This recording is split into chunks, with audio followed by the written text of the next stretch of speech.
முதல் குழந்தைக்கும் ரெண்டாவது குழந்தைக்கும் எவ்வளவு இடைவெளி அவசியம் சார்? என்ன காரணத்துக்கு அந்த 3 வருஷத்துல 5 வருஷம் சொல்றீங்க?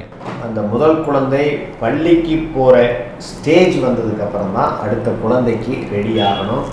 ஏன்னா அந்த தாய் உடல் ரீதியாகவும் மன ரீதியாகவும் தன்னை தயார்படுத்தி கொள்வதற்கும் இந்த முதல் குழந்தைக்கு முழுமையான ஒரு அக்கறையும் அன்பும் கிடைப்பதற்கும் இந்த தாயினுடைய ஒரு கவனிப்பும் இருப்பதற்கு இந்த கால இடைவெளி கண்டிப்பாக அவசியம். நீண்ட காலம், அதாவது 35-36 வயது கடந்து முதல் குழந்தை பெற்றுக்கொள்கின்ற பெண்கள் கொஞ்சம் முன்னாடியே வச்சுக்கலாம்.